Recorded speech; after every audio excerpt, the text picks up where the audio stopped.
Hello everyone. Welcome to the DSA 0 to Hero series.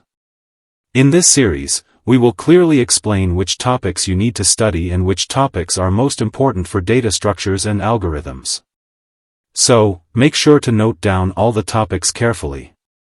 After this lecture, you will have a clear understanding of DSA and how to approach it effectively. In this video, we will explain how to prepare step by step, starting from basic concepts and gradually moving towards advanced topics. So, please watch the complete video carefully and stay consistent throughout the series. Before we begin our data structures and algorithms journey, the very first step is choosing a programming language. We mainly have three popular options: C++, Java, and Python. Among these, I recommend C++. It's versatile, it's beginner-friendly, it's widely used in competitive programming, and its concepts are easy to understand. So start by spending some time mastering the basic syntax and understanding how C++ works behind the scenes. To build a strong foundation, refer to W3 schools for clear and simple theory explanations. Along with that, practice simple pattern programs and basic logic building exercises on HackerRank or Geeks4Geeks. This combination of theory plus hands-on practice will boost your confidence and prepare you perfectly for learning DSA. And remember, keep practicing small programs every day. This will steadily improve your coding skills and make you more comfortable with problem solving. In next month, we have to go through real data structures part. Data structures are generally classified into two main types, linear and nonlinear. Today, we focus on linear data structures. This is where your DSA journey truly begins. Start by learning arrays and linked lists. Take your time with these, because if you understand them well, everything else becomes much easier. Once you're comfortable, move on to stacks and queues. Now, there are a few must-know concepts at this stage. The sliding window technique, Cadon's algorithm, the prefix sum approach, and how to detect cycles in linked lists. These topics are extremely important for problem solving and interview preparation. To solidify your understanding, aim to solve around 15 to 20 easy to medium level problems. This consistent practice will give you a strong foundation and prepare you for more advanced DSA topics later in the series. Now let's move deeper into two of the most important linear data structures: stacks and queues. Stacks follow a very simple rule: last in, first out. The last element you place on the stack is the first one that comes out. Think of a stack of plates. You always remove the top plate first. This structure is incredibly useful in real-world applications like function call management, undo operations, and expression evaluation. On the other hand, queues follow the opposite principle: first in, first out.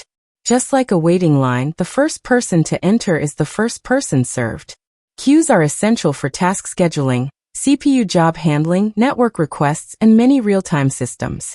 These two structures have high real-world applicability, and understanding them deeply will greatly strengthen your DSA foundation. For learning, I strongly recommend the Take You Forward playlists. They break down stack and queue problems in a simple, beginner-friendly way.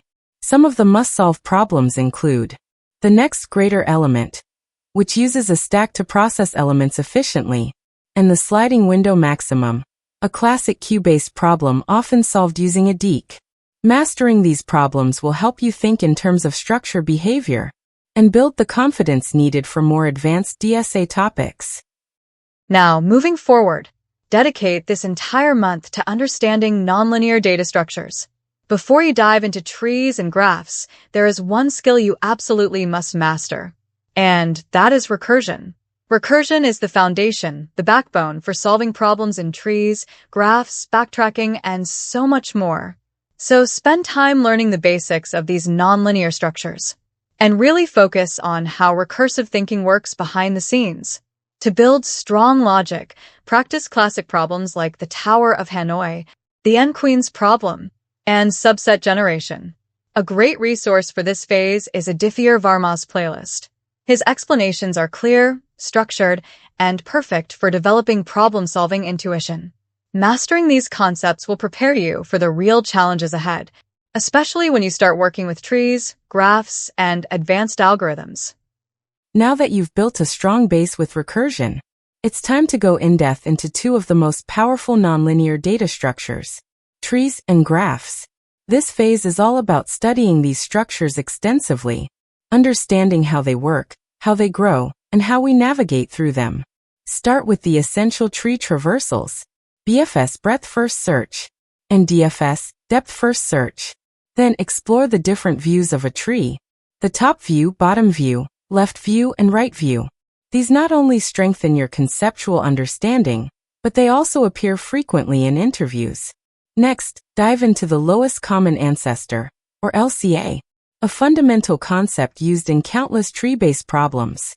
After trees, shift your focus to graphs, and learn some of the most important shortest path algorithms, Dijkstra's algorithm, and the Bellman-Ford algorithm. These algorithms are the heart of networking, routing, maps, and almost every real-world optimization system. Mastering trees and graphs will elevate your DSA skills to the next level and prepare you for complex problem-solving in competitive programming and technical interviews. Now, as we move closer to interview-level problem-solving, it's time to focus on optimization techniques. These techniques are absolutely crucial because in real interviews, optimization is often what separates an average candidate from a standout one. Start practicing interview-oriented MCQ questions, especially those related to time complexity, space complexity, and algorithm behavior. This will sharpen your theoretical understanding and improve your decision-making speed during interviews. Next, dive into some of the most important dynamic programming and optimization patterns. The 0 to 1 knapsack problem, the coin change variations, and the longest increasing subsequence, LS. To learn these patterns deeply and correctly, I highly recommend Aditya Varma's legendary 50 video playlist. His explanations break down complex problems into simple, repeatable patterns that you can apply in interviews with confidence. And once your technical prep is strong, don't forget the most important part of every interview, your introduction. A great resource for this is the video, How to Introduce Yourself in Interviews, by Apna College on YouTube. It teaches you how to present yourself professionally, confidently, and in a way that immediately creates a positive impression. Mastering optimization techniques and effective self-introduction will take your interview preparation to the next level. And finally, once you've covered all the major topics, it's time to prepare yourself for the real challenge, mock interviews. Make sure you go through mock interviews with the help of your teachers, your friends, or anyone who can give you honest feedback. This step is incredibly important because it helps you overcome hesitation, improves your communication, and gives you a true interview-like experience. Along with this, start revising all the previous topics. Don't just read, practice. Shift your focus to solving problems under time pressure. Try participating in daily or weekly LeetCode contests. These contests simulate the real interview environment, where you must solve completely new problems within a strict time limit. This builds speed, accuracy, and the confidence to perform under pressure. By combining revision, mock interviews, and timed practice, you'll be fully prepared for your DSA journey and ready to face your technical interviews with confidence.